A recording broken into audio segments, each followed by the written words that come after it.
ناظرین السلام علیکم ورحمۃ اللہ وبرکاتہ۔ 10ویں پارے کے ساتھ آج ہم آپ کے سامنے حاضر ہیں۔ 10ویں پارے کا آغاز وہی سورہ انفال کا تذکرہ چل رہا ہے۔ سورہ انفال کے اندر جو ہے وہ اللہ کے رسول صلی اللہ علیہ وسلم کی جہادی مہم کی پہلے مارکے کا تذکرہ ہے، یعنی غزوہ بدر کا۔ تو سورہ انفال کے فوراً بعد سورہ توبہ ہے، اور سورہ توبہ کا بہت بڑا حصہ جو ہے وہ رسول اللہ صلی اللہ علیہ وسلم کی جہادی مارکے کی آخری مہم یعنی غزوہ تبوک سے متعلق ہے۔ تو 10ویں پارے کے آغاز میں چونکہ سورہ انفال غزوہ بدر کے بارے میں ہے، اب غزوہ بدر کے اندر 70 کے قریب جو ہے وہ مشرکین مکہ مارے گئے، پھر 70 کے قریب قیدی ہوئی، بہت سا مال غنیمت ہاتھ آیا۔ تو اب ایسے میں سوال پیدا ہوا کہ وہ دشمنوں کا جو مال و متاع ہے، جو اسلحے کی صورت میں ہے یا گھوڑوں کی صورت میں یا اونٹوں کی صورت میں یا اور مال و متاع، اس کی تقسیم کس طرح سے ہوگی۔ تو اس کے بارے میں کہا گیا کہ مال غنیمت کا جو 5واں حصہ ہے، یعنی دشمن سے جو مال ہاتھ لگا ہے اس کو مال غنیمت کہتے ہیں۔ تو اس کا 5واں حصہ فَأَنَّ لِلَّهِ خُمُسَهُ وَلِلرَّسُولِ وَلِذِي الْقُرْبَى، کہ 5واں حصہ اللہ کے لیے، اللہ سے مراد یعنی بیت اللہ کے لیے مختص ہو جائے گا، وَلِلرَّسُولِ اور اللہ کے رسول کے لیے۔ اللہ کے رسول صلی اللہ علیہ وسلم کا جو ایک بڑا سورس آف انکم تھا وہ یہی مال غنیمت تھا۔ جب تک آپ مکہ میں تھے تو حضرت خدیجہ رضی اللہ عنہا خاص طور پہ ان کا جو تجارت کا معاملہ تھا وہ زمانہ جاہلیت سے چلا آ رہا تھا، تو بہت سی سپورٹ آپ صلی اللہ علیہ وسلم کو وہاں سے ہوتی تھی۔ لیکن مدینہ جو ہے وہ ہجرت کرنے کے بعد پھر مال غنیمت جو ہے اللہ کے رسول صلی اللہ علیہ وسلم کا ایک بڑا معاشی ذریعہ تھا۔ اب تو خیر اس کے اوپر باقاعدہ مقالات لکھے جا رہے ہیں، تھیسز ہو رہے ہیں کہ آپ صلی اللہ علیہ وسلم کے ذرائع معاش کیا تھے۔ اس میں سے کچھ ہدایہ بھی آ جاتے تھے، مختلف سرداروں کی طرف سے یا بادشاہوں کی طرف سے بھی آ جاتے تھے۔ تو خیر بہرحال تو مال غنیمت کا 5واں حصہ یعنی 20% اللہ کے لیے، بیت اللہ کے لیے اور اللہ کے رسول صلی اللہ علیہ وسلم کے لیے، وَلِذِي الْقُرْبَى اور آپ کے رشتہ داروں کے لیے، وَالْيَتَامَى اور یتیموں کے لیے، وَالْمَسَاكِينِ اور مساکین کے لیے، وَابْنِ السَّبِيلِ اور مسافروں کے لیے۔ تو یہ 6 مدات تھیں اس 20% کے لیے۔ باقی 80% وہ سپاہیوں میں، سولجرز میں تقسیم ہوگا جنہوں نے اس مارکے میں حصہ لیا۔ تو اس میں جو گھڑ سوار ہیں، بعض روایتوں میں یہ ہے کہ اس کے لیے 2 حصے ہیں، ایک اس کا اپنا، ایک اس کے گھوڑے کا یا سواری کا، اور دوسرا جو پیادہ تھا اس کے لیے 1 حصہ۔ تو یہ اللہ سبحانہ و تعالیٰ نے جو ہے وہ مال غنیمت کی تقسیم کی۔ نیکسٹ آیات کے اندر غزوہ بدر میں جب دونوں لشکر آمنے سامنے ہوئے ہیں، ایک طرف مسلمانوں کا لشکر تھا اور دوسری طرف کفار مکہ کا لشکر تھا، تو اب شیطان جو ابلیس تھا وہ سراقہ بن مالک، اس وقت تک جو ایمان نہیں لائے تھے، بعد میں وہ ایمان بھی لے آئے۔ یہ وہی سراقہ ہیں کہ جنہوں نے ہجرت کے سفر میں اللہ کے رسول صلی اللہ علیہ وسلم کا جو ہے وہ پیچھا کیا تھا اور وہ زمین کے اندر دھنس گئے تھے۔ بعد میں خیر یہ ایمان لے آئے تھے اور ان کو کسرا کے جو ہے وہ کنگن بھی پہنائے گئے تھے، جیسا کہ آپ صلی اللہ علیہ وسلم کی نوید تھی، آپ صلی اللہ علیہ وسلم کی پشین گوئی تھی۔ تو ان کے روپ میں جو ہے وہ شیطان اور ابلیس آیا اور اس نے جو ہے وہ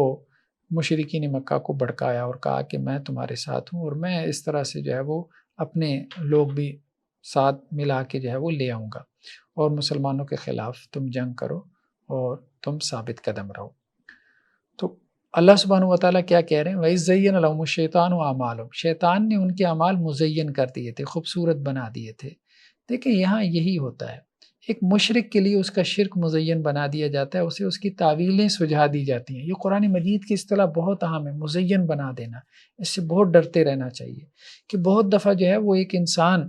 ایک چیز حرام ہوتی ہے، ناجائز ہوتی ہے، شرک ہے، ظلم ہے، لیکن اس کی وہ کوئی تعویل جو ہے وہ گھڑ لیتا ہے۔ شیطان اسے اس کی ایسی تعویل، خوبصورت تعویل سجھا دیتا ہے کہ وہ اس کو جائز سمجھنا شروع کر دیتا ہے۔ اس کو کہا جاتا ہے کہ شیطان نے اس کے لیے اس کے اعمال مزین کر دیے۔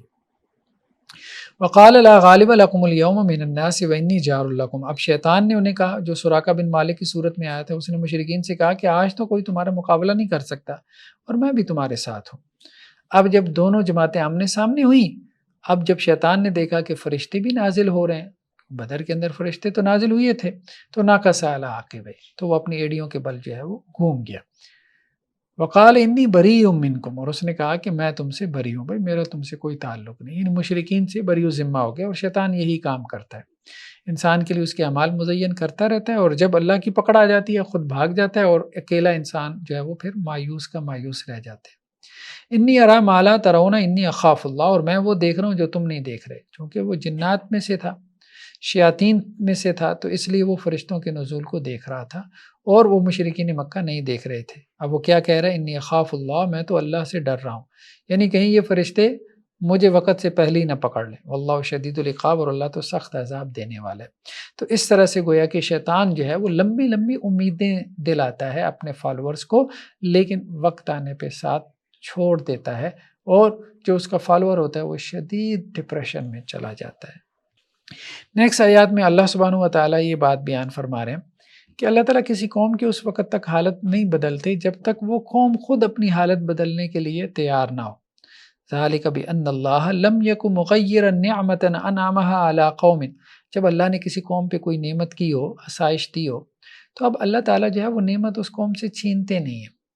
حتیٰ یغیروا ما بانفسہم، لیکن وہ قوم ہی بدل جاتی ہے، وہ قوم ہی اس نعمت کی حقدار نہیں رہ جاتی۔ یعنی پہلے ان کے آباء و اجداد جو ہے وہ اس کے حقدار تھے، لیکن جب وہ قوم ہی اس کی حقدار نہیں رہ گئی تو اب وہ نعمت ان سے چھین لی جاتی ہے۔ یعنی کتنا عرصہ جو ہے وہ مسلمان، ہمارے آباء و اجداد جو ہے وہ 3 براعظموں کے اوپر حکومت کرتے رہے، تو وہ جو ایک نعمت تھی کہ دنیا کا اقتدار جو ہے وہ ہمارے قدموں کے اندر ڈھیر کر دیا گیا تھا، تو وہ نعمت ہم سے چھین لی گئی، اس لیے کہ ہم بدل گئے، بحیثیت قوم ہم بدل گئے۔ تو اب جب تک ہم واپس اسی کردار کو نہیں لے کر آئیں گے جو ہمارے اسلاف کا کردار تھا،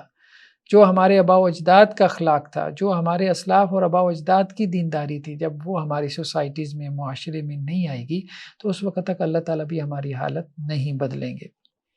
تو بہرحال کوئی بھی قوم اگر چینج چاہتی ہے، ہم سب چاہتے ہیں نا چینج آئے، تبدیلی، تبدیلی کا نعرہ بہت سے پولیٹیکل پارٹیز لگاتی ہیں، تو تبدیلی جو ہے وہ صرف نعروں سے نہیں آ جاتی، جب تک کوئی قوم اپنے آپ کو تبدیل کرنے کے لیے تیار نہ ہو، تو اپنے آپ کو تبدیل کرنا پڑے گا، ہر ایک کو اپنے آپ کو تبدیل کرنا پڑے گا، یعنی ہر ووٹر کو بدلنا پڑے گا۔ چند اوپر جو ہے وہ پارلیمنٹیرینز یا وزراء کی جماعت کے آ جانے سے کوئی تبدیلی نہیں آ جاتی، اگر 20 کروڑ کی عوام جو ہے وہ تبدیل نہیں ہونا چاہتی۔ اس بات کو سمجھنے کی ضرورت ہے کہ 1000 بندے کی جگہ جو ہے اس الیکشن سسٹم سے 1000 اور بندہ آ جائے کسی دوسری پولیٹیکل پارٹی کا، تو اس سے کوئی چینج نہیں آئے گی۔ قوم نہیں بدلی، جب قوم بدلتی ہے پھر اللہ تعالیٰ حالات بدلتے ہیں، اور قومیں بدلنے سے جو ہے وہ پھر قومیں بنتی ہیں۔ تو جن قوموں کو ہم دیکھتے ہیں کہ وہ ترقی یافتہ قومیں ہیں، تو بیسیکلی وہ قومیں ہیں جو بدلی ہیں، ان کے حکمران نہیں۔ تو بعض حکمرانوں کے بدلنے سے یا حکومتوں کے بدل جانے سے کچھ حاصل نہیں ہوتا۔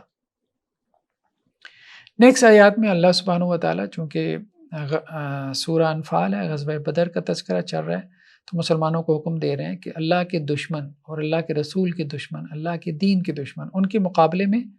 مستعد رہو، تیار رہو، ٹھیک ہے۔ وَأَعِدُّوا لَهُم مَّا اسْتَطَعْتُم مِّن قُوَّةٍ، اور قوت کو تیار رکھو۔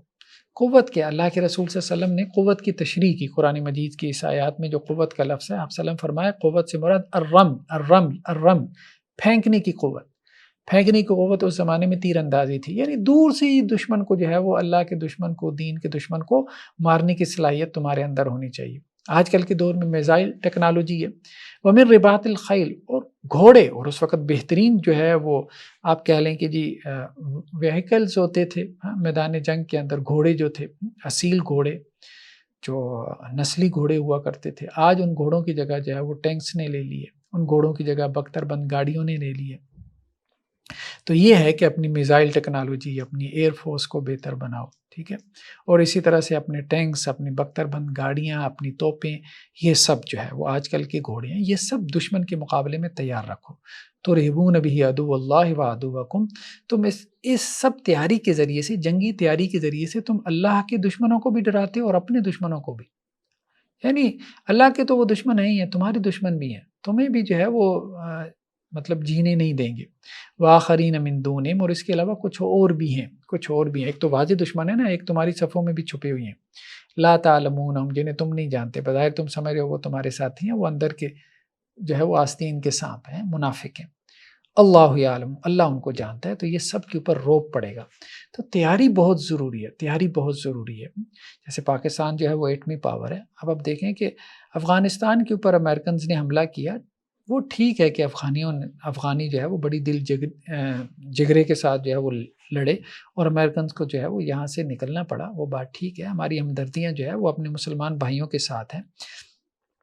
لیکن یہ ہے کہ پاکستان کے اوپر چاہنے کے باوجود وہ حملہ نہیں کر پائے، کیونکہ پاکستان جو ہے وہ ایٹمی دھماکے کرتی ہے۔ تو وہ ایٹمی دھماکے کرنا ٹھیک ہے، پاکستان کے اوپر حملہ نہ کرنے میں بہت سارے فیکٹرز تھے، لیکن ان میں ایک فیکٹر یہ بھی تھا کہ پاکستان نے کچھ تیاری ایسی کر لی تھی جو کہ افغانستان نہیں کر سکا تھا۔ ان کے اپنے حالات نہیں تھے، وہاں پچھلے جو ہے وہ کئی دہائیوں سے جو ہے وہ جنگیں چلی آ رہی ہیں۔ تو یہ ہے کہ یہ جو تیاری ہے پاکستان کا ایٹمی پاور ہونا، اس نے اسے جو ہے وہ بہت ساری جو ہے وہ قوموں کو اس کے اوپر حملہ کرنے سے جو ہے وہ روکے رکھا۔ تو یہ ایٹمی پاور ہونا، میزائل ٹیکنالوجی کا ہونا، یہ دشمنوں کے دلوں پہ جو ہے وہ روب ڈالتا ہے۔ یہ بھی ایک بڑا فیکٹر ہے کہ جس کی وجہ سے دوسروں کو آپ کی طرف جو ہے وہ آنکھ اٹھا کے، میلی آنکھ اٹھا کے دیکھنا جو ہے وہ آسان نہیں ہوتا۔ نیکسٹ آیات میں ایک واقعے کی طرف اشارہ ہے، خاص طور پہ غزوہ بدر میں جب 70 کے قریب ان کے بڑے بڑے سردار جو ہے وہ مارے گئے اور 70 ہی جو ہے وہ قیدی بھی ہوئے، تو اب ان کے بارے میں مشورہ ہوا کہ ان قیدیوں کا کیا کرنا ہے۔ تو اب ایسے میں حضرت عمر رضی اللہ عنہ کا مشورہ یہ تھا کہ ان قیدیوں کو قتل کر دیا جائے، کیونکہ اگر ہم ان کو قتل نہیں کریں گے تو اگلے سال پھر جو ہے وہ مدینہ کی ریاست کے خلاف لوگوں کو بھڑکا کے لے آئیں گے اور ہمارے لیے پرابلم پیدا کرتے رہیں گے۔ یہ تو اسی قسم کے باغی اور سرکش لوگ ہیں، تو ان کو قتل کر دیا جائے، اور قتل بھی ان کے اپنے ریلیٹیوز کریں، ہر جو ہے رشتہ دار ہے اس کا رشتہ دار اس کے حوالے کیا جائے اور وہ اپنے ہاتھ سے جو ہے وہ اس کی گردن اڑائے۔ حضرت ابوبکر صدیق رضی اللہ عنہ اور اللہ کے رسول صلی اللہ علیہ وسلم کا رجحان اس طرف تھا کہ ان کو فدیہ لے کے ان کو معاف کر دیا جائے، شاید وہ ایمان لے آئے، بعد میں اسلام قبول کر لیں۔ تو پھر اسی جو ہے وہ اجتہاد کے مطابق جو ہے وہ فیصلہ ہوا، اور قرآن کی ایک آیت تھی سورہ محمد کی، اس سے بھی اس حوالے سے رہنمائی لی گئی۔ تو آپ صلی اللہ علیہ وسلم نے فدیہ لے کے جو ہے وہ فیصلہ کر دیا کہ غزوہ بدر کی قیدیوں کو چھوڑ دیا جائے گا۔ اس پہ پھر قرآن کی آیات نازل ہوئی کہ نہیں، نبی کریم صلی اللہ علیہ وسلم معاملہ یہ کرنا چاہیے تھا کہ ان سب کو قتل کرنا چاہیے تھا، یعنی حضرت عمر رضی اللہ عنہ کی تائید میں یہ آیات نازل ہوئی۔ تو گویا یہاں پہ یہ بات کہی جا رہی ہے کہ نبی جو ہے، نبی پہلے تو جب تک اس کے پاس قوت اور اقتدار اور اختیار نہیں ہوتا تو وہ دعوت کا کام کرتا ہے، لیکن جب نبی کے پاس قوت، اقتدار اور اختیار آ جاتا ہے، جب دشمن کے ساتھ لڑائی ہوتی ہے، تو اب یہ نہیں کہ دشمن کو آپ چھوڑ دیں، نہیں، آپ اس کی کمر توڑیں۔ اب دشمن کی کمر اس طرح سے توڑیں کہ دوبارہ وہ کھڑا نہ ہو سکے،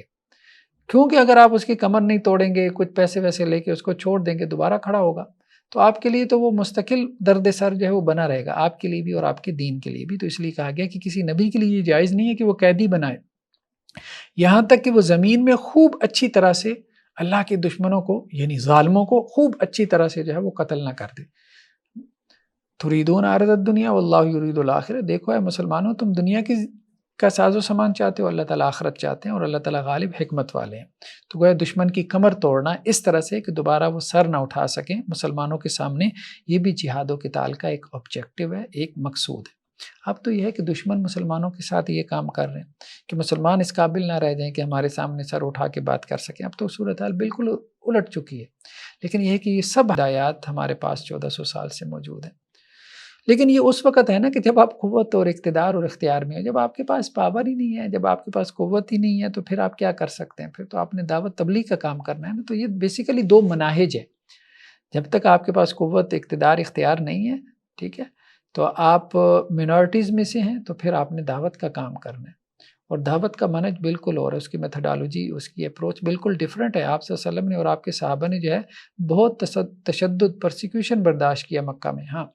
جب قوت، اقتدار، اختیار، ریاست، اسٹیٹ کی پاور آ گئی ہے تو پھر اب جو ہے وہ بدلہ لینا ہے، اب ظلم کو برداشت نہیں کرنا۔ نیکسٹ آیات میں مدینہ ہجرت کا جو حکم تھا اس کو ایکسپلین کیا گیا ہے۔ اصل میں مدینہ کی ریاست جب قائم ہوئی، آپ صلی اللہ علیہ وسلم ہجرت کر کے وہاں تشریف لے گئے، تو آپ بہت سے مسلمانوں نے بھی ہجرت کی، اب انصار بھی وہاں پہ ایمان لے آئے، تو ایک مسلمانوں کی ریاست بن گئی۔ اب اصل مقصود یہ تھا کہ اس ریاست کو مضبوط کریں۔ اب ارد گرد مختلف جو بدو قبائل تھے،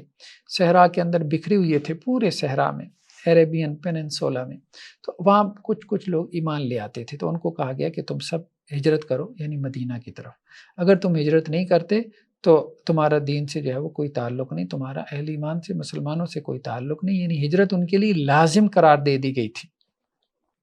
لیکن اس میں سے کچھ لوگ ایسے بھی تھے جو ہجرت کر ہی نہیں سکتے تھے، روڑے اٹکائے جاتے تھے، جیسے مکہ کے کچھ لوگ تھے، اگر وہ ہجرت کرنا چاہتے تھے تو مشرکین مکہ، سرداران قریش روک لیتے تھے، تو ان کے لیے پھر ایک ریلیکسیشن تھی، رخصت تھی، لیکن بقیہ سب لوگوں کو جو ہے وہ ہجرت کرنے کا حکم تھا۔ تو یہ ایسی آج بھی اگر کوئی جو ہے وہ اسلامی ریاست ہے تو ہمارے ہاں اب کیا ہے، برین ڈرین ہو رہا ہے، صحیح بات یہ ہے، برین ڈرین ہو رہا ہے۔ یہاں سے جو ہماری سکل ہے، ہمارے جو لوگ ہیں جن کے پاس مہارت ہے، پیشہ ورانہ مہارت ہے، وہ سارے یورپین کنٹریز میں چلے جاتے ہیں اچھا کمانے کے لیے۔ پھر یہ بھی ہے کہ وہاں پہ جاب سیکورٹیز بھی ہیں، وہاں اچھی پے مل جاتی ہے، سیلریز اچھی ہیں، سب کچھ ہے، تو برین ڈرین ہو رہا ہے۔ ہمارے ہاں کا اچھا ذہن جو ہے وہ باہر جا رہا ہے اور دوسری اسٹیٹس کی جو ہے وہ خدمت کر رہا ہے، ان کو بنانے میں لگا ہے۔ حالانکہ یہی کام ہونا چاہیے کہ وہ سب آ کے ایک کسی اسلامی ریاست کو بنانے میں لگ جائیں۔ تو یہ کام بہرحال کرنے کا ہے، لیکن اس میں خود ہماری کوتاہی بھی ہے۔ یہ کام اس لیے نہیں ہو رہا کہ بہت سے لوگ شاید واپس آنا چاہتے ہیں، اور بہت سارے لوگ اپنا بہت کچھ باہر چھوڑ کے واپس بھی آئے کہ پاکستان کی خدمت کرنی ہے، لیکن یہاں کہ ان کو کیا ملا؟ کچھ بھی نہیں ملا۔ یہاں جو کرپشن ہے اور جو ہمارے یہاں نظام کا جو ہے وہ بیڑا غرق ہے، تو اس وجہ سے جو ہے وہ کوئی بندہ کرنا بھی چاہتا ہے کچھ دین کے لیے، اسلام کے لیے، قوم کے لیے، مسلمانوں کے لیے، ملت کے لیے، تو اس کو کرنے نہیں دیا جاتا۔ تو یہاں پہ یہی آیات جو ہے وہ بیان کی جا رہی ہیں کہ اہل ایمان، جو لوگ ایمان لے کے آئے اور جنہوں نے ہجرت کی اپنی جانوں کے ساتھ اور مالوں کے ساتھ اللہ کے راستے میں، اور وہ لوگ جنہوں نے ٹھکانہ دیا اور جنہوں نے مدد کی۔ تو ایک تو ہجرت کرنے والے مہاجرین تھے، دوسرا ٹھکانہ دینے والے انصار تھے، تو یہ ایک دوسرے کے دوست ہیں، ایک دوسرے کے ولی ہیں۔ اور جن لوگوں نے ہجرت نہیں کی، ما لکم من ولایۃ من شیء، اے مسلمانوں تمہارا ان سے کوئی تعلق نہیں ہے، کوئی تعلق نہیں۔ تو جب بھی کوئی اسلامی ریاست جو ہے کسی آئیڈیالوجی کی بنیاد پہ کھڑی ہو جائے گی، تو پھر پوری دنیا سے جو مسلم جو برین ہے اس کو چاہیے کہ وہ اس اسلامی ریاست جو ایک آئیڈیالوجی کی بنیاد پہ کھڑی ہوئی ہے کہ ہم نے اسلامک آئیڈیالوجی کو جو ہے ہم نے اس کو ریوائیو کرنا ہے، مطلب ہم نے جو ہے وہ رینیسنس کی طرف جانا ہے، نشأت ثانیہ کی طرف جانا ہے، اس ملت کو دوبارہ اٹھانا ہے، تو پھر اس وقت سب مسلمانوں کو چاہیے کہ وہ ہجرت کریں۔ یعنی ان آیات کو ہم اس وقت کے لیے ریلیٹ کر سکتے ہیں۔ نیکسٹ آیات جو ہے وہ سورہ توبہ کی ہیں، جس کو سورہ برا بھی کہتے ہیں۔ یہ واحد صورت ہے کہ جس کے شروع میں بسم اللہ نہیں ہے۔ اس کی وجہ یہ بیان کی جاتی ہے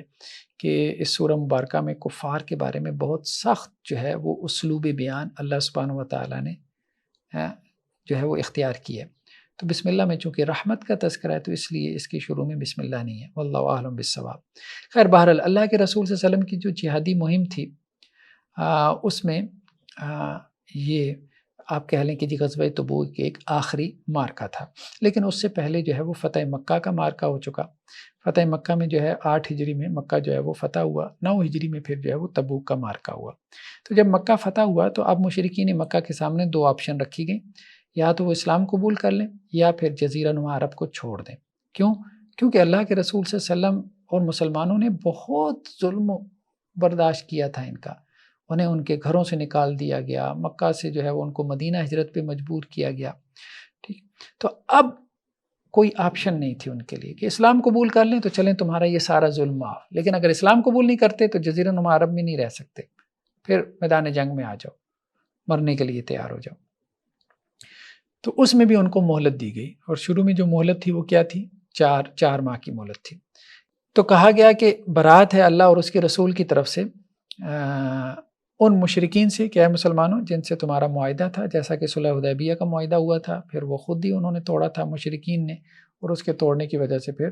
6 ہجری میں صلح حدیبیہ ہوا تھا، حالانکہ 10 سال کا معاہدہ تھا، لیکن 2 سال بعد فتح مکہ ہوا۔ فسیحوا فی الارض 4 اشہر، اب ان کو مہلت دی گئی کہ 4 مہینے زمین کے اندر چل پھر لو۔ تو 4 مہینے چلنے پھرنے کی ان کے پاس جو ہے وہ مہلت تھی، 4 مہینے میں فیصلہ کر لیں، ایمان لے آئیں یا پھر جو ہے وہ جزیرہ نما عرب کو جو ہے وہ چھوڑ کے نکل جائیں، کیونکہ ان کے لیے اب یہ ایک طرح سے اللہ کی طرف سے جو ہے وہ عذاب کا کوڑا تھا۔ نیکسٹ آیات میں مسلمانوں کو ترغیب دی جا رہی ہے کہ ظالم اور بدعہد مشرکوں سے قتال کرو۔ ایک تو وہ ظالم ہے، 13 سال انہوں نے مسلمانوں پہ ظلم کیا، تو بیسیکلی جو ہے وہ کافر سے نہیں ظالم سے قتال ہو رہا ہے، لیکن وہ چونکہ کافر بھی ہے تو اس لیے اس کے ساتھ کافر کا جو ہے وہ لاحقہ بھی لگ جاتا ہے۔ تو الا تقاتلون قوما نکثوا ایمانہم، ظالم ہے، دوسرا بدعہد ہے، وعدہ کر کے توڑ دیتے ہیں۔ تو صلح حدیبیہ 6 ہجری میں ہوئی تو انہوں نے توڑ دی۔ تو اے مسلمانوں کیوں نہیں تم قتال کرتے ایسی قوم سے جنہوں نے اپنا وعدہ توڑ دیا؟ وہموا باخراج الرسول، اور انہوں نے رسول صلی اللہ علیہ وسلم کو نکالنے کا ارادہ کیا، بلکہ صرف ارادہ نہیں کیا بلکہ نکالنے کی سعی بھی کی تھی۔ آپ صلی اللہ علیہ وسلم کی قتل کی سازش تھی کہ جس کے نتیجے میں پھر آپ صلی اللہ علیہ وسلم نے مکہ سے مدینہ ہجرت کی۔ وہم بدؤکم اول مرہ، اور اے مسلمانوں پہل انہوں نے کی ہے، یعنی ظلم کی، لڑائی کی، جنگ کی ابتدا انہوں نے کی ہے، تو اب تم جواب میں کیوں نہیں لڑ رہے؟ ان کو جواب کیوں نہیں دے رہے؟ اتخشونہم فاللہ حق ان تخشوا، کیا تم ان سے ڈرتے ہو؟ تو اللہ زیادہ حقدار ہے کہ تم اللہ سے ڈرو، ان کنتم مومنین، اگر تم مومن ہو۔ تو گویا کفار سے اور خاص طور پہ جو ظالم ہے، ظالم سے قتال کا حکم دیا گیا، کیونکہ مسلمان کی زندگی کا مقصد صرف نماز روزہ نہیں ہے، دنیا سے ظلم ختم کرنا یہ بھی ایک انسان کی زندگی کا مقصد ہے۔ اور ظلم کس سے پیدا ہوتا ہے؟ منکرات سے پیدا ہوتا ہے، اس لیے کہا گیا کہ جو تم میں سے کسی منکر کو دیکھے اپنے ہاتھ سے روک لے۔ اب ہاتھ سے روکنے کی استطاعت نہیں تو زبان سے روکے، زبان سے روکنے کی استطاعت نہیں تو کم از کم دل میں برا جانے، تو جس قدر استطاعت ہو منکر کو روکے گا اور ظلم کو جو ہے وہ ختم کرنے کی جد و جہد کرے گا۔ ظلم کو ختم کرنا اور اس کے لیے کوشش کرنا یہ ایک دینی فریضہ ہے، ایک فرض ہے۔ تو کہا گیا کہ قاتلوہم یعذبہم اللہ بایدیکم، ظلم کے خاتمے کے لیے اگر تمہیں قتال بھی کرنا پڑے، جنگ بھی کرنی پڑے تو جنگ کرو، اللہ تعالیٰ تمہارے ہاتھوں ان کو عذاب دے گا۔ پچھلی قوموں پہ آسمانوں سے عذاب آتا تھا، زمین سے آتا تھا، پتھروں کی بارش ہو گئی آسمان سے، زمین سے جو ہے وہ سیلاب آ گیا۔ اب اللہ تعالیٰ اس مسلمانوں کے ذریعے سے جو ہے وہ کافروں کے اوپر عذاب مسلط کرے گا، یعنی یہ مسلمان ان کے لیے عذاب کا کوڑا بن جائیں گے۔ لیکن یہ مسلمان خود تو دین پہ چلنے والے ہوں تبھی بنیں گے نا۔ تو اللہ تعالیٰ جو ہے وہ عذاب دے گا ان کو تمہارے ہاتھوں، وَيُخْزِمُ، اور انہیں رسوا کرے گا، وَيَنْصُرْكُمْ عَلَيْهِمْ، اور ان کے خلاف تمہاری مدد کرے گا، وَيَشْفِ صُدُورَ قَوْمٍ مُؤْمِنِينَ، اور اہل ایمان کے سینوں کو ٹھنڈا کرے گا۔ حضرت بلال رضی اللہ عنہ، اسی طرح اور کتنے صحابہ تھے جن کو تپتی ریت کے اوپر لٹایا جاتا ہے۔ حضرت خباب بن الارت کو کوئلوں کے اوپر لٹا دیا جاتا، ان کی چربی پگھلتی تھی، اس سے وہ کوئلے بجھتے تھے۔ تو اب ان کے جو ہے وہ سینے ٹھنڈے ہوں گے نا، کہ وہی جو ان کے اوپر ظلم و ستم کرتے تھے تو آج وہ ان کی گردن اڑانے کے قابل ہو گئے۔ تو یہ بہت ضروری ہے کہ اس دنیا میں بھی جو ہے وہ ایسا ایک یوم حشر پیدا کرو جہاں ظالموں کے لیے یوم حشر بنے۔ وہ ایک تو آخرت میں ہے نا یوم حشر، مالک یوم الدین، وہ تو ہے ہی ہے، وہ تو اللہ نے لگانا ہے، لیکن اللہ نے تمہیں یہ دین اس لیے دیا ہے کہ اس دنیا میں بھی ایک یوم حشر قائم کرو۔ اور وہ یوم حشر ہم دیکھتے ہیں کہ بدر والے دن قائم ہوا، وہ فتح مکہ والے دن بھی جو ہے وہ یوم حشر جو ہے وہ قائم ہوا کہ اللہ کا دین جو ہے وہ غالب ہوا جزیرہ نما عرب کے اوپر۔ وَيُذْهِبْ غَيْظَ قُلُوبِهِمْ، اور اس سے کیا ہوگا؟ جب تم ظلم کو ختم کرنے کے لیے مشرکین سے قتال کرو گے تمہارے اندر کا غیظ نکلے گا۔ میری بات ہے، غضب تو ہے، مظلوم کے اندر غصہ تو ہے، آپ کے ساتھ کوئی تھوڑا سا ظلم کر دے تو آپ ساری زندگی اسے نہیں بھلا پاتے، اندر ہی اندر کوڑتے رہتے ہیں، میں اس سے بدلہ نہیں لے پاتا۔ تو یہ نہیں ہے کوڑتے نہیں رہنا، ظلم کو ختم کرنا ہے۔ ظلم کو ختم کرنے کے لیے کلیکٹیو ایفرٹ کرنی ہے، جد و جہد کرنی ہے، یہ ایک دینی فریضہ ہے، یہ ہمیں نظر آتا ہے۔ اور اس کلیکٹیو ایفرٹ میں اگر تمہیں جنگ بھی کرنی پڑے،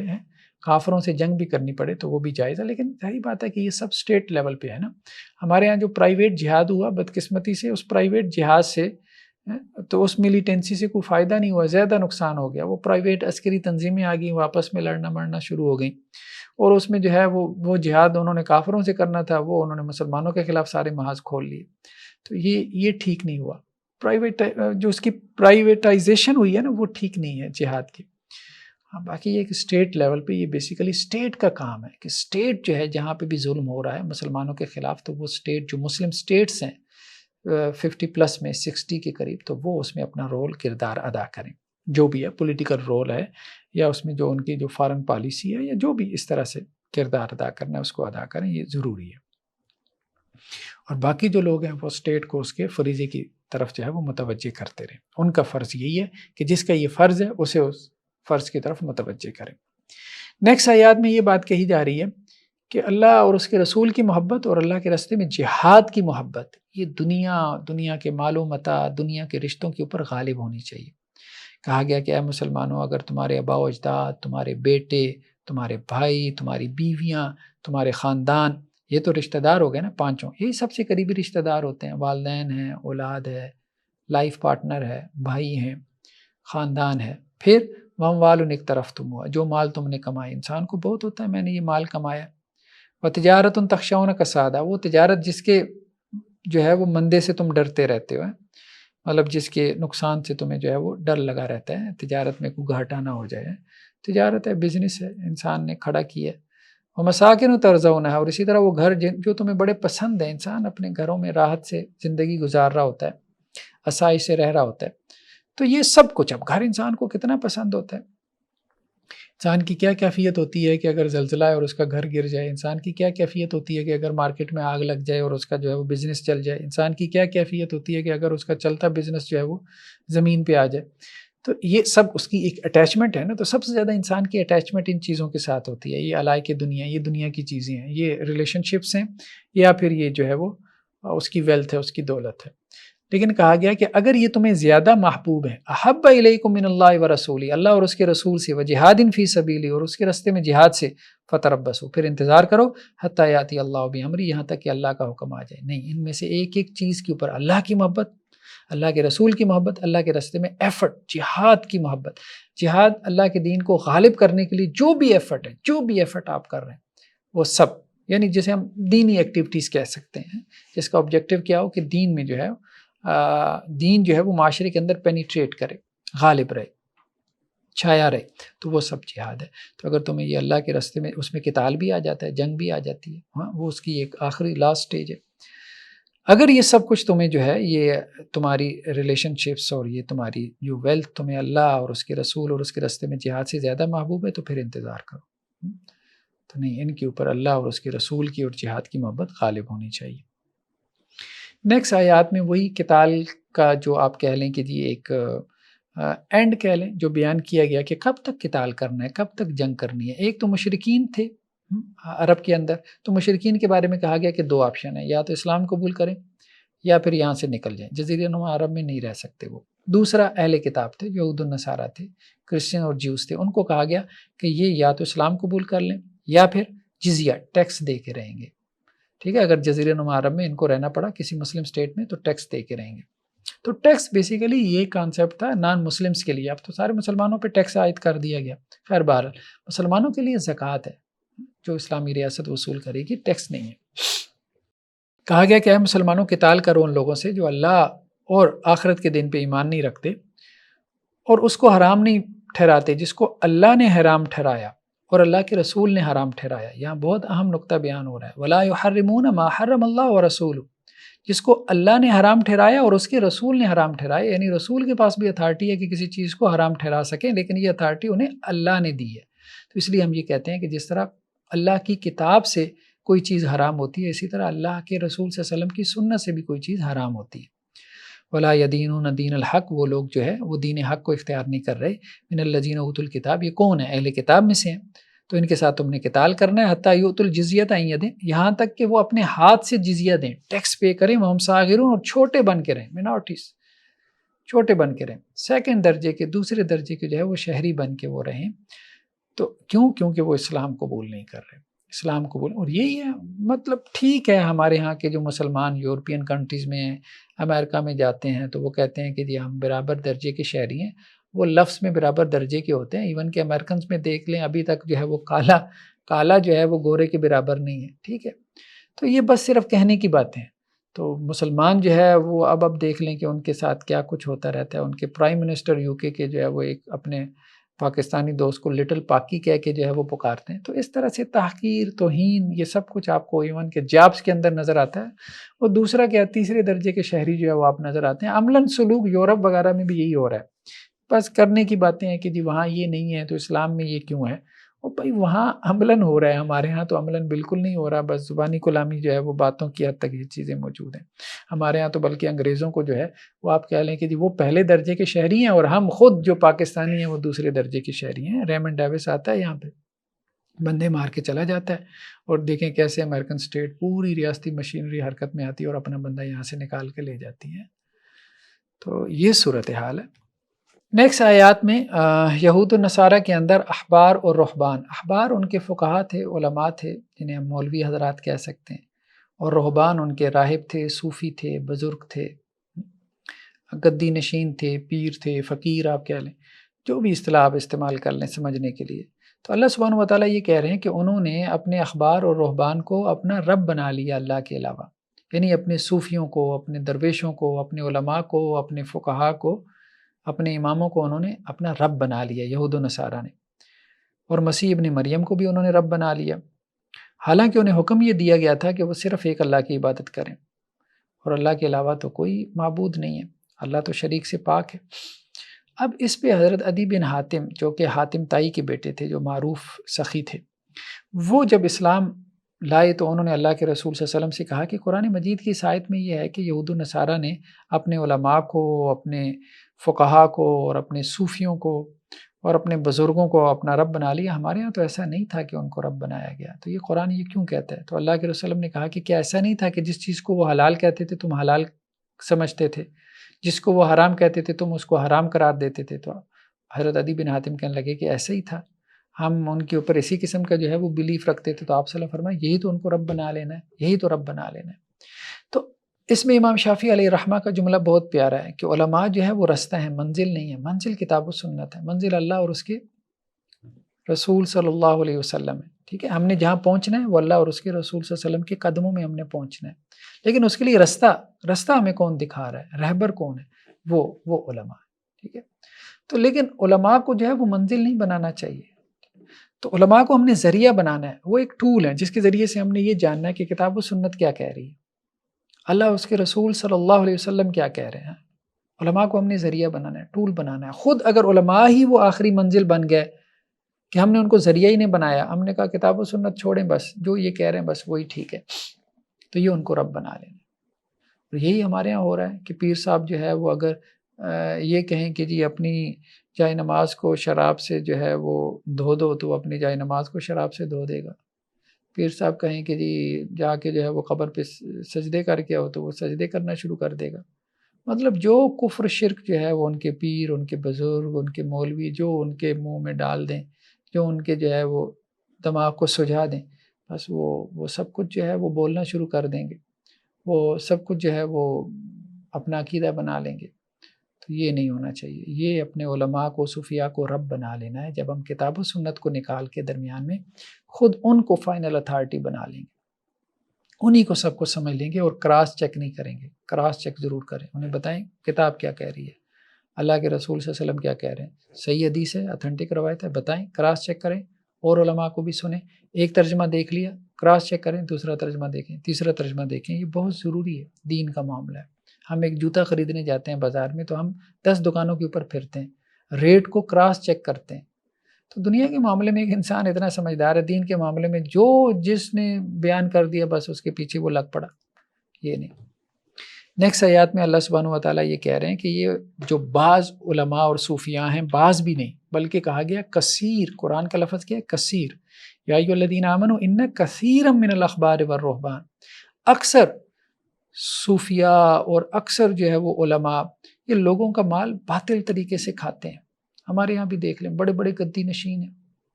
ٹھیک ہے، ادھر سے جو ہے وہ لوگوں کو مطلب ان کے مذہبی اعتبار سے ان کو ایکسپلائٹ کر رہے ہیں۔ وہ لوگوں کو پینے کا جو ہے وہ دودھ نہیں ملتا پینے کا، یعنی وہ جسے ہم کہتے ہیں کہ جی خالص دودھ، لیکن اس دودھ سے جو ہے وہ مزار کی قبر سالانہ عرس کے موقع پہ دھوئی جا رہی ہوتی ہے، اور یہ سب کہاں سے آ رہا ہے؟ وہاں ہندوؤں سے آ رہا ہے، وہاں پہ بھی وہ خالص دودھ جو ہے وہ پھینک رہے ہوتے ہیں، اس کے چڑھاوے چڑھائے جا رہے ہوتے ہیں، لیکن غریب کا بچہ جو ہے وہ بیچارہ دودھ کو ترس جاتا ہے، دودھ کیا روٹی کو ترس جاتا ہے۔ تو یہ صورتحال ہے، اس طرح سے جو ہے وہ اللہ کے دیے ہوئے رزق کو ضائع کیا جاتا ہے، دین کے نام پہ ضائع کیا جاتا ہے۔ تو یہ شرک صرف یہ نہیں ہے کہ اللہ کے جو ہے وہ اس نے پارٹنر بنا لیا اور اللہ کو اس کے اوپر جو ہے وہ غیرت آئی، اس کے اوپر تو اللہ کو غیرت آئی کہ اس نے اللہ کا پارٹنر بنایا۔ شرک پورا ایک نظام ہے، ایک ظالمانہ نظام ہے، ایکسپلائٹیشن کا ایک پورا سسٹم ہے، جس میں مذہب بنیاد بنتا ہے لوگوں کو نچوڑنے کا، مذہب کو بنیاد بن کے لوگوں کا استحصال کیا جاتا ہے،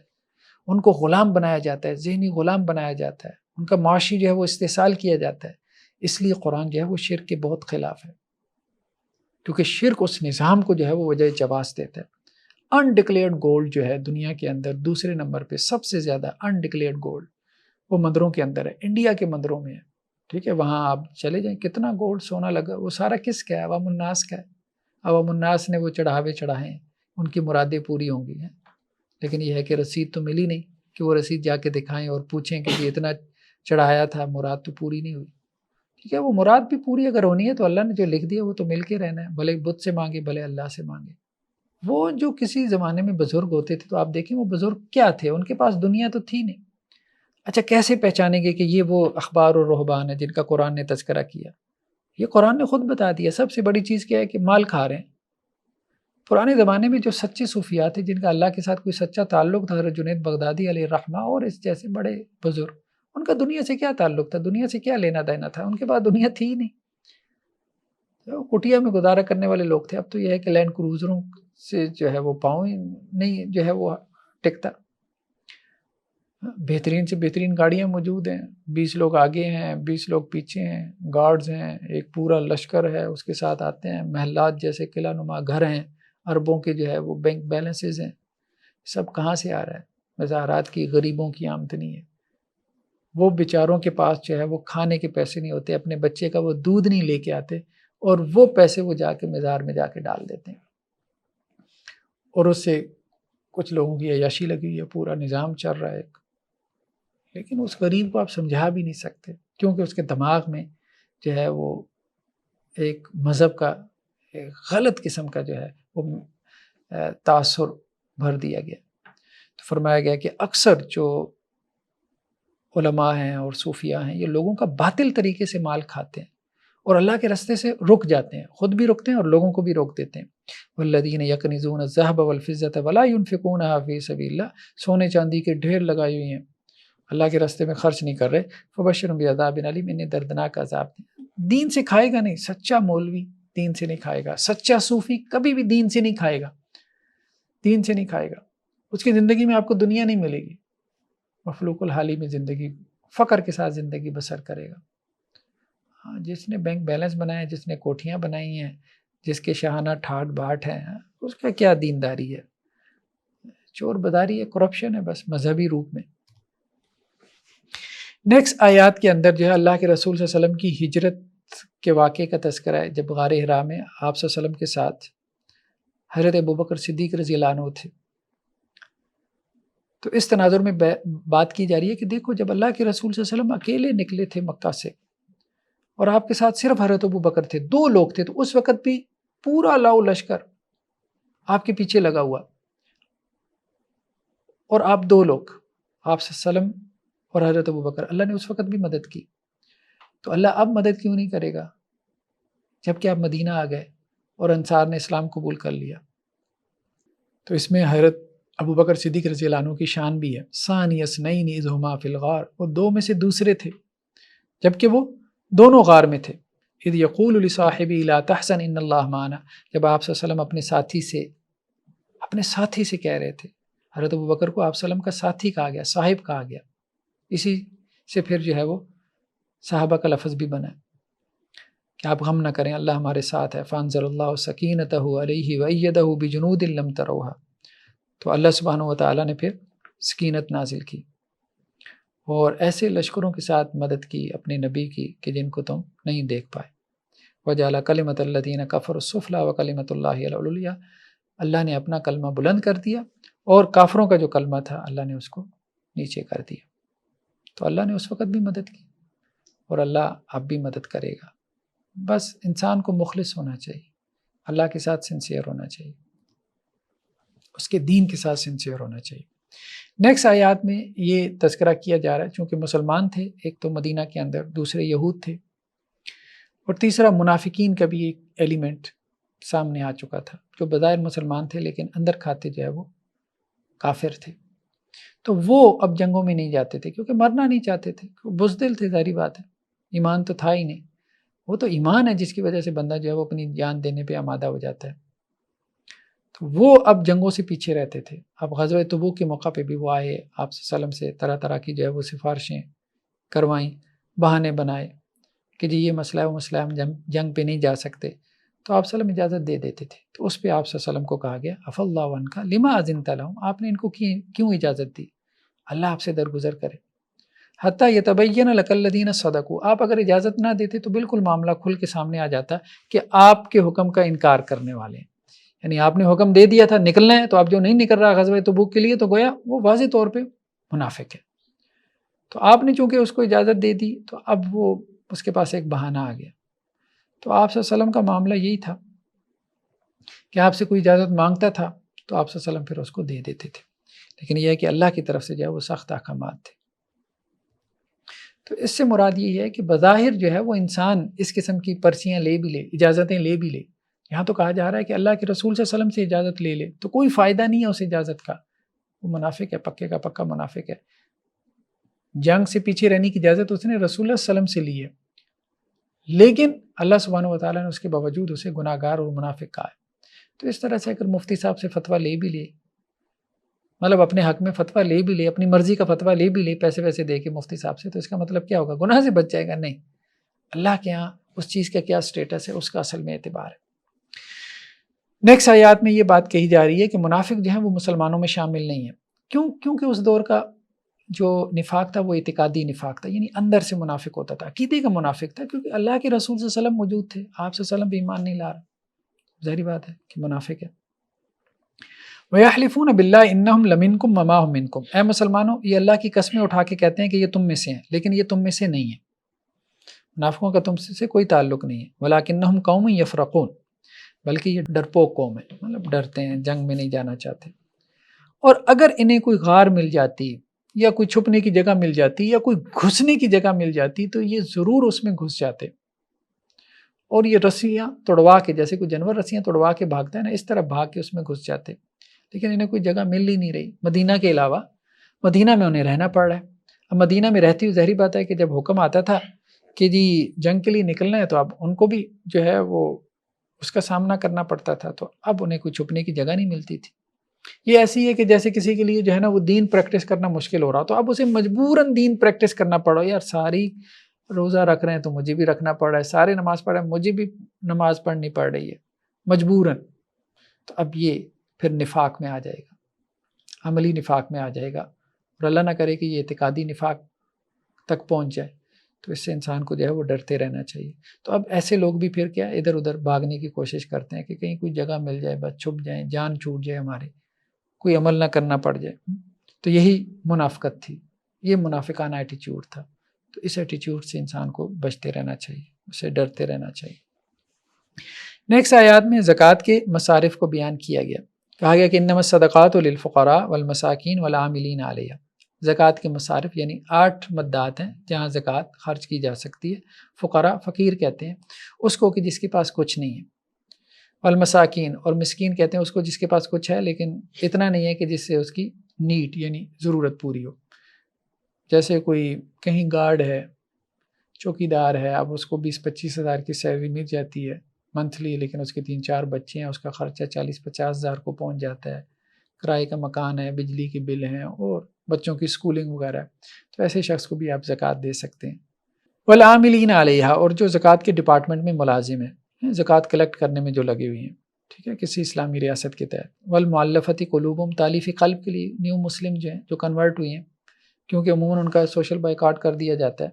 تو ان کو بھی زکوٰۃ کی مد سے دی جا سکتی ہے رقم۔ اور پھر رقاب، گردنوں کے چھڑانے میں، اس زمانے میں غلام ہوتے تھے، اب غلام تو ہے نہیں،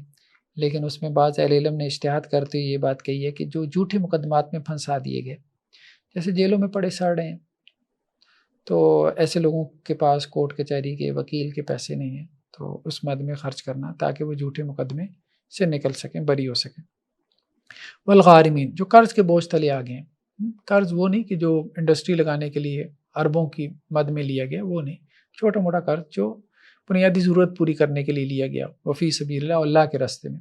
اللہ کے راستے سے مراد بعض لوگوں نے تو، یا اکثر اہل علم نے کہا ہے کہ اس سے مراد جہاد اور قتال ہے، یا بعض نے یہ بھی کہا کہ حج بھی اس میں شامل ہے، اللہ کے راستے میں حج بھی کروایا جا سکتا ہے، یا بعض اہل علم نے کہا ہے کہ ہر وہ ایکٹیویٹی کہ جس کا مقصد دعویٰ ایکٹیویٹی کیوں نہ ہو، جس کا مقصد اللہ کے دین کا غلبہ ہو، تو وہ بھی اس میں شامل ہے۔ بہرحال مختلف آراء ہیں، عام طور پہ جہاد اور قتال مراد لیا گیا کہ اللہ کے راستے میں غازی کو یا مجاہد کو جو سامان ہے وہ دلوایا جا سکتا ہے۔ وابن السبیل، اور مسافر، کوئی مسافر اپنے گھر میں بھلا چنگا ہے لیکن سفر میں جیب کٹ گئی،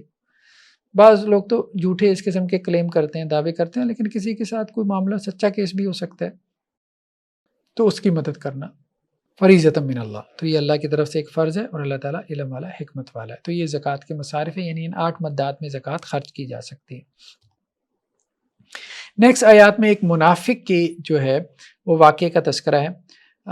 اگرچہ نام کے بارے میں اختلاف ہے، چلیں ہم نام میں نہیں جاتے، تفسیری روایات میں اگرچہ نام بھی موجود ہے، نام میں نہیں جانا چاہیے، لیکن بہرحال قرآن کا جو انداز ہے اس سے یہ تو پتہ چلتا ہے کہ یہ واقعہ ہے، وہ تو قرآن کی آیات جو ہے وہ واضح طور پہ کہہ رہی ہیں کہ کوئی ایسا شخص تھا، کون تھا واللہ عالم، تو ایک شخص تھا،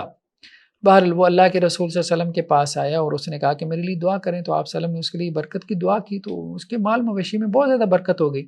پھر سال کے بعد جب اس سے زکوٰۃ لینے کے لیے جو ہے آپ صلی اللہ علیہ وسلم کی طرف سے ایک نمائندہ گیا، تو اس نے کہا کس چیز کی زکوٰۃ، تو اس نے اس طرح کا انداز جو ہے وہ اختیار کیا، تو اس پہ پھر جو ہے وہ قرآن کی آیات اتری کہ پہلے اس نے آپ صلی اللہ علیہ وسلم سے دعا کروائی کہ میرے مال و متاع میں برکت ہو جائے تو میں اللہ کے راستے میں خرچ کروں گا، جب برکت ہو گئی تو اب بخیلی اور کنجوسی پہ اتر آیا، آپ کہتا ہے کس چیز کی زکوٰۃ، تو اللہ تعالیٰ نے قیامت کے دن تک اس کے دل میں جو ہے وہ نفاق کی بیماری ڈال دی ہے۔ تو یہی معاملہ ہے کہ اللہ کے ساتھ بعض اوقات ہم بھی کوئی کمٹمنٹ کر لیتے ہیں کہ یا اللہ یہ کر دے وہ کر دے، میں یہ کر دوں گا وہ کر دوں گا، ٹھیک ہے، نظر مان لیتے ہیں یا کچھ اور کر لیتے ہیں، تو جب مان لیا تو پھر آپ اس کو کمٹمنٹ کو پورا کریں۔ تو کہا گیا کہ ان میں سے وہ ہیں جنہوں نے اللہ سے وعدہ کیا، اللہ سے وعدہ یہی ہے، نظر ہی ہوتا ہے اللہ سے وعدہ، کہ اگر اللہ نے مجھے اپنے فضل سے دے دیا لنصدقن، تو میں لازماً اللہ کے راستے میں صدقہ کروں گا اور میں لازماً نیک لوگوں میں سے ہو جاؤں گا۔ فلما آتاہم من فضلی بخلوا بی، جب اللہ نے انہیں اپنے فضل سے دے دیا تو اب وہ کنجوسی کرنے لگے اور وہ اللہ کے حکم سے جو ہے وہ اعراض کر رہے ہیں۔ فعاقبہم نفاقا فی قلوبہم الی یوم یلقونہ، تو اللہ نے ان کے دل میں نفاق ڈال دیا، قیامت کے دن تک اب یہ نفاق ان کے دل سے نہیں نکلے گا۔ کیوں؟ کیونکہ انہوں نے اللہ کے ساتھ کیا ہوا وعدہ توڑا، اور اس لیے کہ انہوں نے اللہ کے ساتھ جھوٹ بولا۔ تو یہ نہیں، اللہ سے وعدے کر کر کے ایک چیز لی ہے تو اب وہ وعدہ نبھانا پڑے گا، ورنہ تو اس کی سزا بہت سخت ہے، منافقت پیدا ہو جائے گی۔ نیکسٹ آیات میں یہ بات کہی گئی کہ منافقین جو غزوہ تبوک میں پیچھے رہ گئے تھے بہانے بنا کے، اور وہ یہ سمجھتے تھے کہ انہوں نے بڑا کمار کا سر کر لیا، تو ان کو کہا جا رہا ہے کہ یہ جس بات پہ خوش ہو رہے ہیں یہ خوش نہ ہو، بلکہ یہ ان کے لیے جو ہے وہ غم کرنے کا سبب ہونا چاہیے۔ جیسے ہمارے ہاں دیکھیں نا، دنیا میں کچھ لوگ تیز اور چلاک ہوتے ہیں، تو اب وہ دوسرے کو چیٹ کر جاتے ہیں، دھوکہ دے دیتے ہیں، تو اب اپنی کہانی جو ہے اس کو بڑا ایک سکسیس سٹوری بنا کے پیش کرتے ہیں، میں نے فلاں کو دا لگایا، ٹھیک ہے، اتنے پیسے اس کے مال لیے، تو اللہ تعالیٰ کہہ رہے ہیں کہ نہیں، آخرت کے اعتبار سے سوچو تو اپنے لیے جہنم خریدی ہے۔ تو اسی طرح سے یہ جو منافق تھے جنگ میں پیچھے رہ گئے تھے، تو اب یہ آپ وسلم کے پاس جا کے بہانے کرتے تھے، پھر واپس آ کے بڑے خوش ہوتے تھے، دیکھیں ہم نے آپ وسلم کو کہا اور آپ کو جو ہے نا ہم نے منوا لیا، تو آپ ہماری باتوں میں آ گئے، تو اس کو وہ اپنی کامیابی جو ہے وہ سمجھتے تھے، حالانکہ اللہ کے رسول صلی اللہ علیہ وسلم بھی سمجھتے تھے، اللہ تعالیٰ بھی خوب جانتے تھے۔ تو فارغ المخلفون بما قادم خلاف رسول اللہ، اللہ کے رسول صلی اللہ علیہ وسلم کے پیچھے جو بیٹھ رہنے والے ہیں تو یہ بڑے خوش ہو رہے ہیں، اور انہوں نے اللہ کے راستے میں جہاد کرنے کو ناپسند جانا ہے، اور یہ ایک دوسرے سے کیا کہتے پھرتے ہیں، لا تنفلوا فی الحر، بڑی گرمی ہے، کیونکہ گرمیوں کے موسم میں غزوہ تبوک ہوا تھا، کھجور بھی جو ہے وہ پک کے تیار کھڑی تھی، پھل جو ہے وہ اتارنے کا بھی موسم تھا، تو اب وہ کہہ رہے تھے یار اتنی گرمی ہے نہ نکلو، قل نار جہنم اشد خرا، تو کہا جا رہا ہے کہ جہنم کی گرمی اس سے زیادہ سخت ہے، لو کانوا یفقہون، کاش کہ یہ لوگ سمجھتے۔ نیکسٹ آیات میں یہی بات کہی جا رہی ہے کہ اللہ کے رسول صلی اللہ علیہ وسلم کو ہدایت دیتے ہوئے کہ آپ کسی منافق کی جنازہ نہ پڑھیں، وَلَا تُصَلِّ عَلَىٰ أَحَدٍ مِّنْهُمْ مَاتَ أَبَدًا وَلَا تَقُمْ عَلَىٰ قَبْرِهِ، اے نبی صلی اللہ علیہ وسلم آپ ان میں سے کسی ایک کی بھی جنازہ نہ پڑھیں جو فوت ہو جائے، اور نہ ہی اس کی قبر پہ آپ کھڑے ہوں۔ کیوں؟ کیونکہ انہوں نے اللہ اور اس کے رسول کا انکار کیا، اور یہ سال میں مرے کہ یہ فاسق تھے، یہ نافرمان تھے۔ جیسا کہ عبداللہ بن ابی کے بارے میں آتا ہے، یہ منافقوں کا سردار تھا، تو اب جب یہ فوت ہوا ہے تو آپ صلی اللہ علیہ وسلم نے کہا کہ میں اس کے لیے استغفار کروں گا، یہاں تک کہ اگر مجھے 70 مرتبہ استغفار کرنا پڑا تو میں اس کے لیے 70 مرتبہ استغفار کروں گا، کیونکہ یہ کلمہ گو تو ہے۔ تو حضرت عمر رضی اللہ عنہ کی رائے یہ تھی کہ آپ اس کے لیے جنازہ نہ پڑھیں، وہ منافق ہے، تو پھر اس کے اوپر جو ہے وہ آپ صلی اللہ علیہ وسلم کے لیے یہ آیات بھی نازل ہوئیں کہ کسی منافق کی جو ہے وہ آپ جنازہ نہ پڑھیں، منافق کی جنازہ نہ پڑھیں، نہ ہی اس کی قبر پہ کھڑے ہو کے اس کے لیے آپ دعا کریں۔ تو گویا منافق بھی ایک طرح سے جو ہے وہ کفر کے قریب ہی ہوتا ہے، جو آپ صلی اللہ علیہ وسلم کے زمانے میں تھا وہ تو پکا ہی کافر تھا نا، تو منافقت سے بچتے رہنا چاہیے، ڈرتے رہنا چاہیے، کیونکہ منافقت میں ہوتا کیا ہے کہ بظاہر آپ مسلمان ہوتے ہیں اور آپ اپنے آپ کو مسلمان سمجھ رہے ہوتے ہیں، لیکن آپ مسلمان نہیں ہوتے، ٹھیک ہے۔ تو اب تو خیر عملی نفاق ہے، اب وہ عقیدے کا نفاق نہیں ہے، لیکن پھر بھی انسان کو ڈرتے رہنا چاہیے، لیکن اتنا بھی نہ کرے کہ اس چیز کو ذہن پہ سوار کر لے اور اپنے لیے کوئی OCD کی کیفیت بنا لے۔ نیکسٹ آیات میں کیا ہے کہ بہت سے ایسے مسلمان بھی تھے جو کہ سادہ لوگ تھے، خالص تھے، سنسیئر تھے، اللہ اور اس کے رسول کے لیے مخلص تھے، لیکن ان کے پاس اتنا ساز و سامان نہیں تھا، سواری نہیں تھی کہ وہ غزوہ تبوک میں نکل سکتے، تو کہا گیا کہ ان کے لیے کوئی حرج نہیں ہے۔ ہاں لیکن جو منافق تھے ان کے پاس ساز و سامان تھا، مال و اسباب تھا، پھر وہ نہیں نکلے، ان کے اوپر گناہ ہے۔ تو کہا گیا کہ جو کمزور ہیں، جو مریض ہیں، اور جن کے پاس کوئی سواری نہیں ہے یا جن کے پاس رستے کا خرچ نہیں ہے، تو اگر وہ اللہ اور اس کے رسول کے خیر خواہ ہیں، یعنی اپنے معاملات میں سچے کھرے ہیں، تو ایسے محسنین کے اوپر کوئی گناہ نہیں ہے۔ اگر وہ غزوہ تبوک میں نہیں بھی شامل ہوئی ہے پھر بھی کوئی گناہ نہیں ہے۔ اور اسی طرح سے اے نبی صلی اللہ علیہ وسلم وہ لوگ کہ جب وہ آپ کے پاس آتے ہیں اور کہتے ہیں کہ جی ہمارے پاس سواری نہیں ہے، آپ ہمیں سواری دلوا دیں، تو آپ انہیں کہتے ہیں کہ سواری تو پہلے ہی نہیں ہے، کیونکہ ہوتا یہی تھا کہ ایک ایک اونٹ کے اوپر دو دو تین تین لوگ باری باری جو ہے وہ سفر کرتے تھے، سواریاں کم ہوتی تھیں، لوگ زیادہ ہوتے تھے۔ تو اب جب وہ آپ کے پاس سے واپس جاتے ہیں، کیونکہ آپ صلی اللہ علیہ وسلم سے بھی ان کو سواری نہیں ملی کہ وہ غزوے میں جو ہے وہ شریک ہو سکے، اور اپنے پاس بھی ان کی سواری نہیں تھی، تو تفیض من الدم حزنا، تو غم کی وجہ سے ان کی آنکھوں سے آنسو نکل رہے ہوتے ہیں کہ ان کے پاس کچھ نہیں ہے جو وہ اللہ کے راستے میں لگا سکے، خرچ کر سکیں، تو ان پہ کوئی گناہ نہیں ہے کیونکہ ان کی نیت خالص ہے۔ انما الاعمال بالنیات، جہاد کی نیت ہوگی تو اللہ سبحانہ و تعالی جہاد جیسا جو ہے وہ اجر عطا فرمائیں گے۔ اگر مطلب اس کے پاس مال و اسباب یا جہاد کی استطاعت نہیں ہے، جسمانی استطاعت نہیں، مالی استطاعت نہیں، نیت کے اوپر اجر مل جائے گا۔ لیکن اگر جو ہے وہ نیت جو ہے وہ خالص نہیں ہے، پھر جہاد جیسا عمل بھی اس کا بیکار ہو جائے گا، جیسا کہ صحیح بخاری کی روایت میں ہے حضرت ابو ہریرہ رضی اللہ عنہ سے کہ اللہ سبحانہ و تعالیٰ مجاہد کو، سخی کو اور قاری قرآن کو جہنم میں ڈالیں گے، اس وجہ سے کہ انہوں نے یہ اعمال دنیا کے لیے کیے ہوں گے، اللہ کے لیے نہیں۔ تو اللہ سے دعا ہے کہ اللہ تعالیٰ ہمیں ان باتوں پہ جو کہی گئی ہیں، سنی گئی ہیں، عمل کی توفیق نصیب فرمائے۔ جزاکم اللہ خیر، والسلام علیکم ورحمۃ اللہ وبرکاتہ۔